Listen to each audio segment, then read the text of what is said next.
le monde et bienvenue à bord du Tricotrain.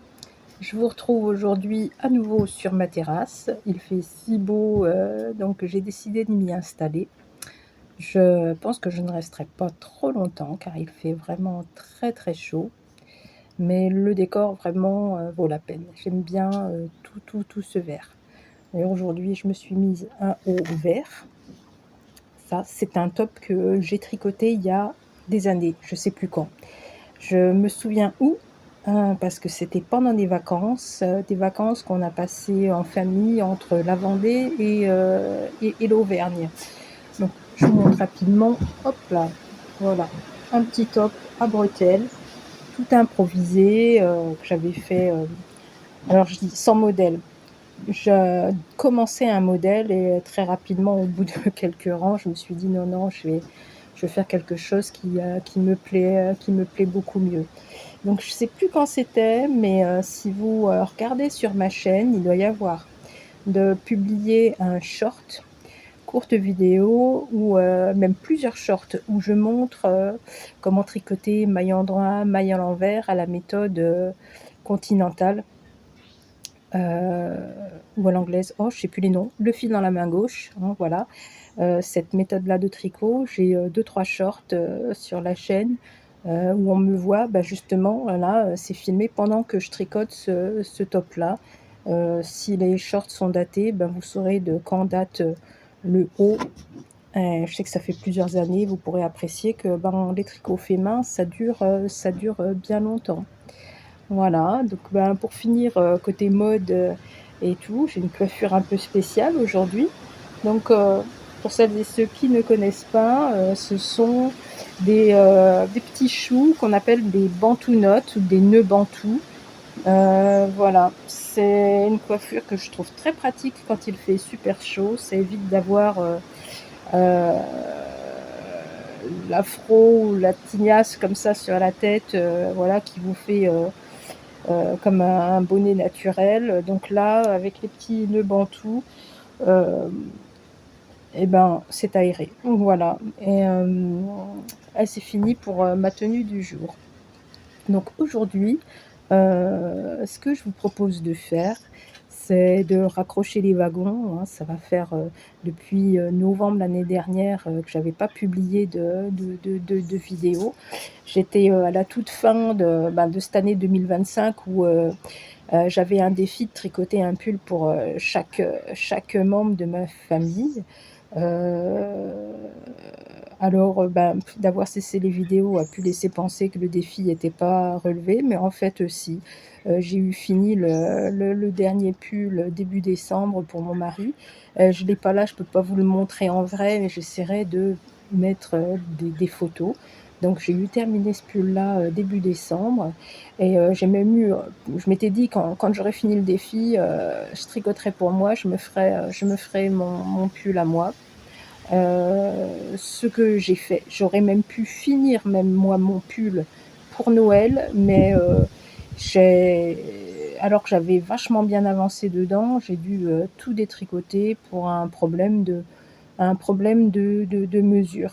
Donc c'était là un pull, yoke, un empiècement rond. C'est la première fois que je faisais des empiècements ronds et donc toujours à partir de voilà, toujours, comme ça sans modèle, à partir de mes mesures et j'avais dû faire un ou 2 sets d'augmentation de trop et ce qui faisait que quand j'enfilais le pull, bah, je trouvais que c'était un petit peu trop large, trop gondolant, pas du tout l'effet que je recherchais. Donc j'ai tout défait et tout recommencé, puis mon pull, bah, finalement je l'ai eu, début janvier parce que ça a été très vite à le tricoter. Alors je l'ai beaucoup porté, je vous le montre là, il y a quelques pluches dessus, heu, voilà, je l'ai donc empiècement rond. J'avais fait des rangs raccourcis pour avoir, l'encolure à l'avant un peu plus, abaissée qu'au dos pour le confort. Heu, je l'ai tricoté avec des aiguilles, ça devait être la taille 5, enfin peu importe. C'est du jersey tout simple avec des côtes 1-1, au col et en bas des manches. J'ai utilisé de la laine de chez Katia et je sais plus le nom. Ouais, comme j'ai pas préparé ce que j'allais filmer aujourd'hui, j'ai pas pris les références. Je sais plus quelle qualité de laine de chez Katia. J'avais pris 2 couleurs différentes que j'ai alternées, 2 rangs d'une, 2 rangs de l'autre, et ce sont des pelotes où à l'intérieur la couleur change aussi. Dans des espèces de camailleux, des tons, pas ton sur ton, mais voilà, la couleur change un peu. Et d'alterner 2 rangs d'une, 2 rangs de l'autre, et ben ça donne cet effet un peu original, voilà, que j'aime beaucoup. Voilà, un premier pull que c'est le premier pull terminé de l'année 2026. Ensuite, j'ai eu envie de poursuivre les expériences sur les empiècements ronds, pull type yoke, en corsant un peu le tout, en disant bah tiens, là je vais m'attaquer au col roulé en fait. Col roulé plus jacquard. Plus jacquard. Donc voici le pull que j'ai tricoté. Bon, il était plié, il a un peu, voilà. J'ai sorti de l'armoire avec le col roulé, un motif jacquard. J'ai peut-être écrit la grille, je me souviens plus. Mais pareil, à l'improvisade, comme ça, en alternant des couleurs que j'avais. Et ouais, j'ai trouvé le résultat plutôt sympa. Vous voyez, j'ai fait des larges bandes de côte en bas des manches, en bas du corps, un peu moins large, mais large quand même. Voilà. Il m'a plutôt plu. Je l'ai porté pas mal aussi cet hiver. Et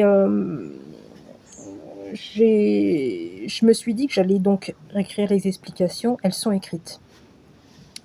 Elles sont faites. J'ai décliné en 3 tailles.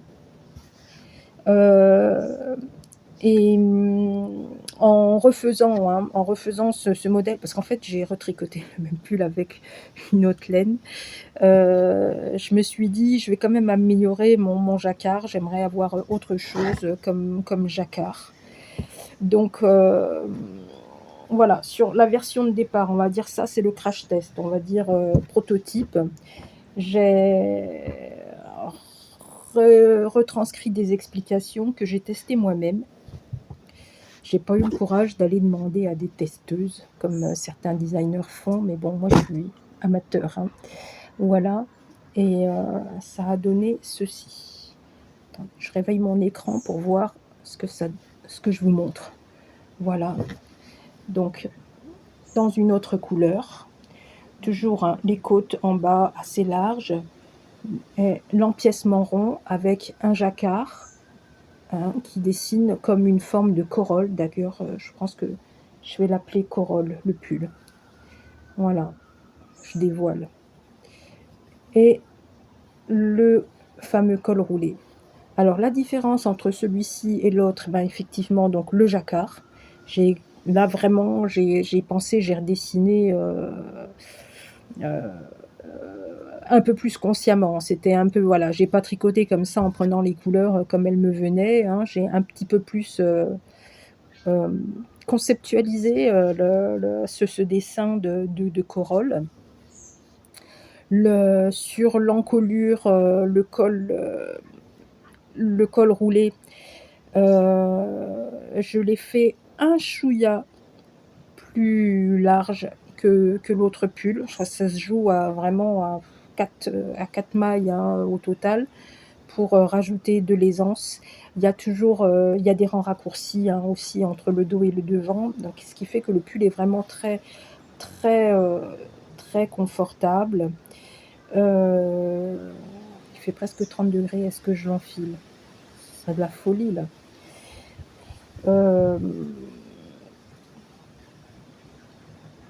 Est-ce que je l'enfile? Aïe aïe aïe. Non, je l'enfile pas. Non, vraiment non. Peut-être à une heure plus fraîche, j'arriverai à prendre une photo et peut-être à l'incruster, mais là non, j'ose pas enfiler, non vraiment. Ce serait pas raisonnable. Alors quelle laine et quelle taille d'aiguille j'ai utilisé, pareil, j'ai pas repris mes notes.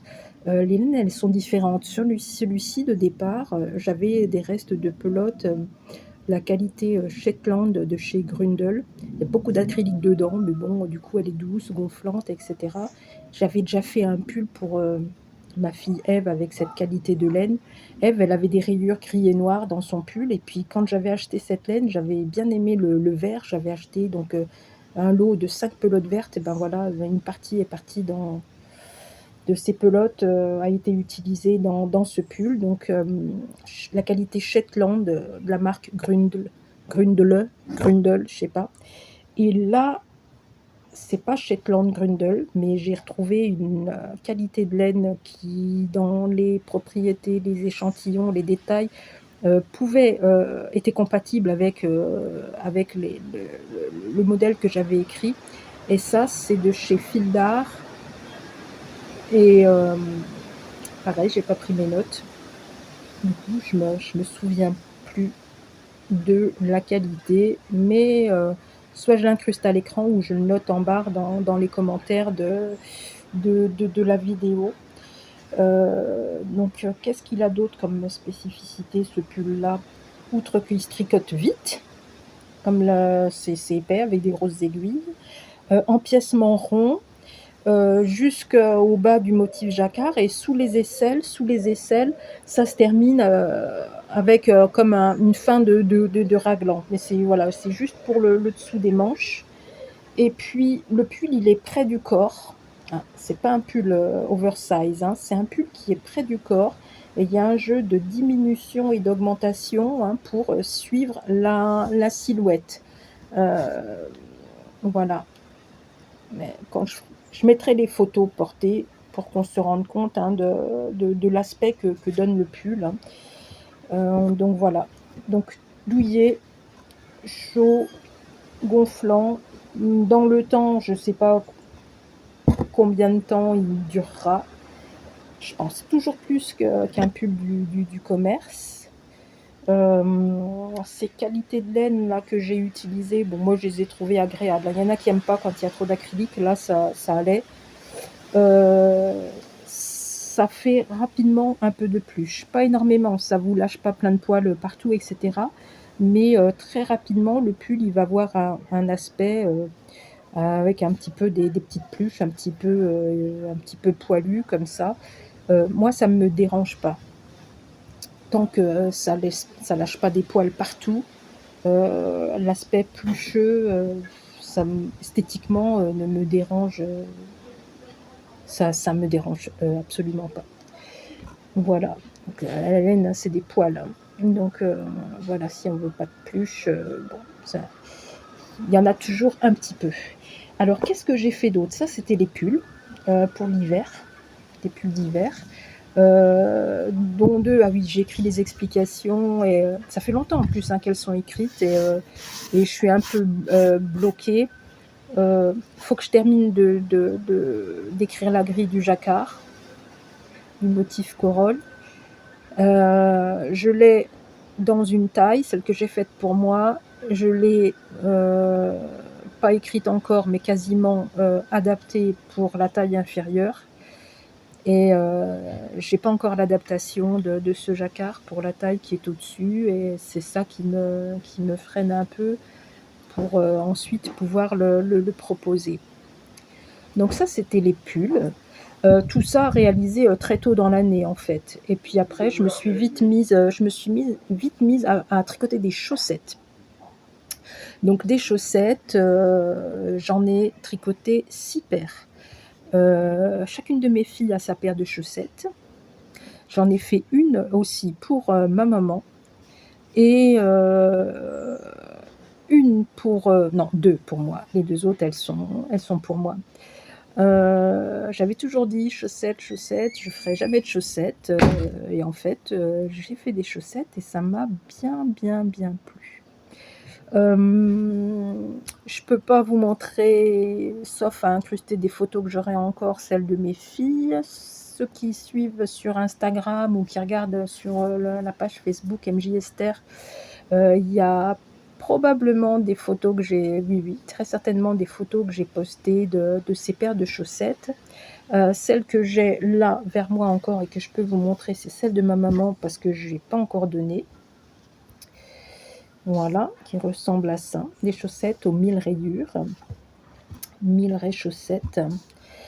Voilà, que j'ai tricoté dans une laine, la qualité Edelweiss de la marque Kremke.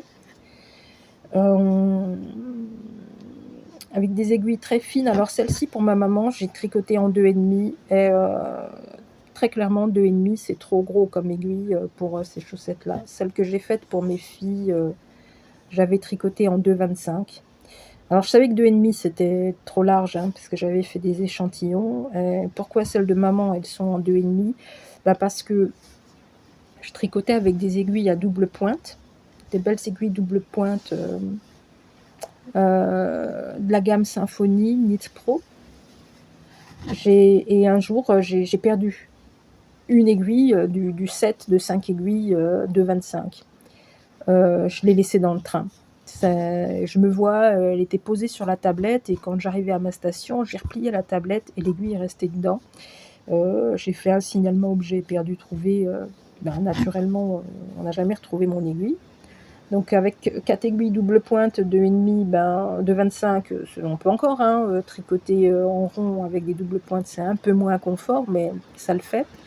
Et rapidement après, j'en ai perdu une deuxième. Et alors là, incroyable, je veux dire, c'est le pas de bol. Dans le train toujours, je sais pas, je fais un mouvement bizarre et l'aiguille se met à voltiger comme ça et je l'entends tomber, sling, ling, ling, ling, ling. Et je me suis mis à 4 pattes, j'ai fait tout le wagon, j'ai cherché partout, je n'ai jamais retrouvé cette aiguille et il me semble qu'elle est tombée, elle s'est glissée dans une fente. Elle se retrouve, en fait, elle est dans la carcasse du train, quoi, tout simplement. Donc un peu les boules, quoi, et je voulais quand même tricoter les chaussettes, alors je me suis dit: je fais celle de maman en 2,25 et en 2,5 pardon, et on verra bien. Alors pour la suite de l'aventure, il y en a une que j'ai tricotée en 2,5, donc avec des doubles pointes Symphonie 2,5 de chez Knit Pro. Et j'attendais d'être livrée d'un kit parce que c'est mes aventures m'ont décidé à acheter des mini circulaires de chez Xiaogu. Parce que les miennes, les mini circulaires de Knit Pro, elles vont pas en dessous du 3,5, donc ça va pas pour les chaussettes. J'attendais qu'on me livre mes Xiaogu et quand les Xiaogu sont arrivés, j'ai continué les chaussettes avec les circulaires. Et ce qui fait que j'ai pas la même tension partout, donc c'était une mauvaise idée aussi. Alors elles sont toujours là, je les ai pas données à ma maman, parce que je les trouve pas parfaites. Je suis sûre que ma maman, elle verra rien à y redire, mais moi voyant tous ces détails, ces défauts et tout, ça me fait, voilà, j'ai des réticences à les offrir, mais bon, c'était pour elle. L'autre petit défaut aussi qu'il y a, c'est au changement de couleur. Vous voyez, ça fait une petite démarcation. Et là, il faudrait que je travaille à trouver une solution. Alors la démarcation, c'est même pas le décalage des rayures, c'est vraiment une espèce de surépaisseur qui se crée. Je testais une méthode pour justement aligner les rayures, une méthode pas du tout celle qu'on voit habituellement pour qu'il n'y ait pas de démarcation ou changement de couleur. Et le résultat était plutôt concluant, couleur bien alignée, mais avec une espèce de nervure. Une nervure qui, c'est pas disgracieux, mais elle est là. Donc il faut savoir qu'elle est là et je pense qu'à l'usage, elle sera toujours là, elle partira pas. Donc en faisant toutes ces chaussettes et tout, donc j'ai mis au point ma petite technique à moi pour obtenir les résultats que j'aime bien. Le talon, c'est un talon en rang raccourci, talon boomerang. Voilà. Et après cette paire-là, donc c'est là que j'ai fait celle pour moi. où j'ai réussi à trouver voilà, une façon à changer les couleurs sans avoir de nervures et avec des rayures bien alignées. Et c'est pas du tout la technique qu'on trouve pas, qu'on voit partout pour aligner les rayures. Totalement autre chose. J'ai cherché partout, hein, j'ai vu nulle part quelqu'un qui fait comme ça. Donc je pense que j'essaierai de vous filmer ça, de vous montrer ça. Donc je l'ai expérimenté dans d'autres chaussettes. Alors il y en a une paire que j'ai portée, elle n'est pas encore lavée, donc je ne vous la montre pas à l'écran. Mais la dernière que j'ai faite, il y a eu des images dessus, hein, je l'ai mise, je pense, sur Facebook et aussi sur, peut-être aussi sur Instagram. Je les ai appelées les Fraternity Socks. Voilà, elles ressemblent à ça, les Fraternity Socks. Il faut que j'écrive le modèle aussi. Elles me plaisent beaucoup. C'est un peu le résultat de tout ce que j'ai pu tester avec les autres paires de chaussettes, en ajoutant tout ce qui va bien, en retirant tout ce qui pour moi ne va pas, et à obtenir ces petites chaussettes. Je dirais socket, ça monte pas haut, hein, ça va au-dessus de la malléole, à peine plus. Et, voilà, la particularité, moi je les commence par la pointe, le talon boomerang, des rayures où on ne voit pas de décalage au changement. Je sais pas, voilà, on ne voit pas de décalage de couleur au changement de rang. Il n'y a pas de nervures, pas de bourrelet et tout là. Et voilà, je les aime beaucoup. Qu'est-ce que j'ai fait aussi? Ah oui, au niveau de la cheville du haut. Alors on dit que pour l'élasticité, de la régularité des côtes 1-1, de faire des côtes torse ou demi-torse, c'est-à-dire qu'une maille sur deux elle est torse. Et ben c'est ça que j'ai fait, mais en tricotant torse la maille en vert. Pourquoi? Parce que quand vous faites des côtes 1-1 torse, c'est régulier, mais la côte elle est très fine. J'essaye de... Est-ce que la côte elle est plutôt fine? Je vais la retourner, tout simplement. Je vais la retourner. Vous voyez, c'est assez fin, comme ça. Et cette statistique-là, de côte très fine, j'aime pas du tout. Donc, si vous faites des côtes demi-torse en faisant torse la maille en droit, c'est ce résultat que vous obtenez que moi, j'aime pas du tout. Donc, j'ai fait demi-torse en tordant la maille en vert, ce qui fait que j'obtiens la régularité, j'amplifie l'élasticité, mais je garde une côte qui est charnue. Et voilà, et ça j'aime bien quand la côte elle est charnue. Voilà. L'autre détail qu'il y a, c'est que, ah oui, au changement de couleur, là, il va falloir que je coupe un petit peu les fils qui dépassent, mais en fait, je n'ai eu aucun fil à rentrer. C'est une petite technique aussi qui permet de changer de couleur tout en camouflant les fils. Et ça, à l'occasion, je vous montrerai, c'est très intéressant aussi. Là, c'est juste j'ai juste à couper, même pas de nœud à faire ni rien. C'est sécurisé, il faut juste que je coupe le petit bout qui dépasse. Voilà pour les chaussettes. Et vraiment, j'ai adoré en faire. Et j'adore les porter. Hein, l'autre que j'ai faite, là, je ne vous la montre pas parce que il faut qu'elle passe à la machine. Enfin, à la machine ou à la main plutôt. Parce que oui, là, d'utiliser crème que la marque, la qualité Edelweiss, c'est pas du super wash ni rien. Si vous les mettez à la machine, ça feutre. Donc il faut laver délicatement à la main. Ou alors vous faites des chaussettes un petit peu plus grandes et puis vous les faites feutrer, hein, pourquoi pas. Ça peut donner un aspect pas forcément inintéressant, je dirais. Voilà, les rayures. Ah oui, j'ai introduit dans les rayures aussi des restes de laine à chaussettes d'une autre marque, mais je sais plus quelle marque. C'était des laines que j'avais utilisées pour ma veste mosaïque. Et c'était une laine qui changeait toute seule de couleur, pas vraiment autorayante, mais voilà, avec des couleurs changeantes dedans. Ce qui fait que même si je prenais de la laine de la même pelote hein, pour faire mes rayures, bah, vous avez des rayures qui ne sont pas rigoureusement identiques dans les couleurs. Là, mais elles viennent bien de la même pelote. C'est pour ça que je les ai appelées les Fraternity Socks, comme en référence au, au nom qu'on donne aux jumeaux, les faux jumeaux, fraternal. Oh merde, je sais plus. Pardon pour le gros mot. Ben là, trou de mémoire. En anglais, faux jumeaux, hein, c'est fraternal twins, oh quelque chose comme ça. Et donc là, j'ai dit fraternal socks. Voilà, parce qu'elles sont jumelles, mais ça se voit pas. Voilà.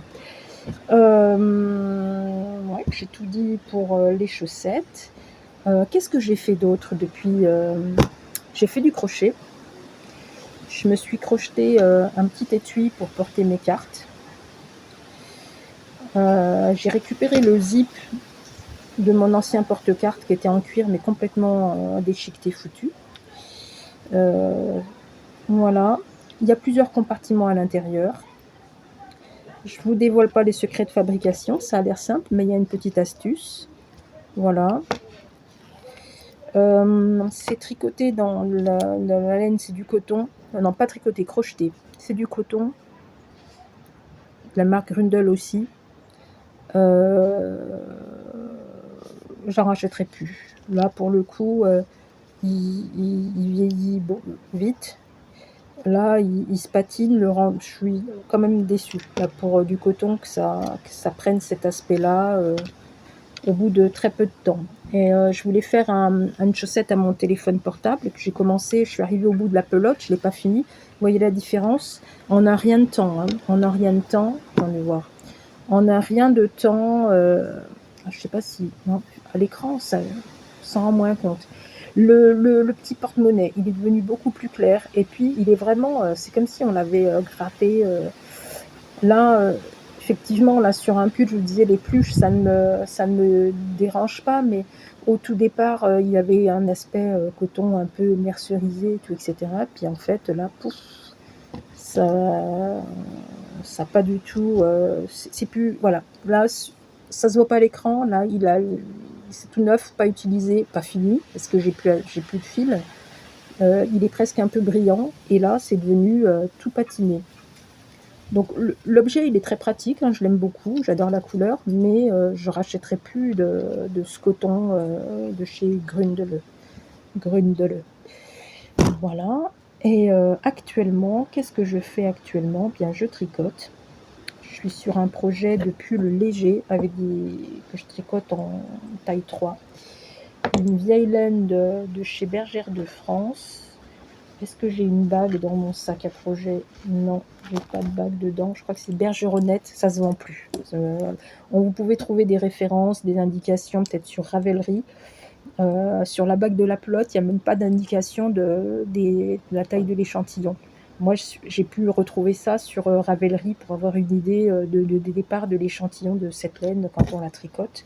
Et j'ai commencé à faire un pull. J'avais très envie d'un pull col V. Voilà, il est commencé comme ça. Pour le côté petite poussière, voilà. J'intègre dedans, dans le devant, une espèce de petit motif. Est-ce qu'il va se voir? Ouais. J'essaierai de faire des photos, pareil, toujours des photos pour incruster. Au niveau de mes graglans, un petit détail de dentelle, discret de dentelle. Et c'est plutôt pas mal. Donc, comme toujours, sans modèle. À partir de mes mesures,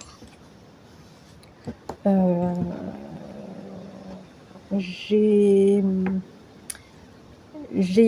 pour ce truc-là modélisé en fait une formule mathématique hein, de progression, des augmentations de raglan et d'encolure V, parce qu'on démarre en aller-retour avant de refermer, tout en rond.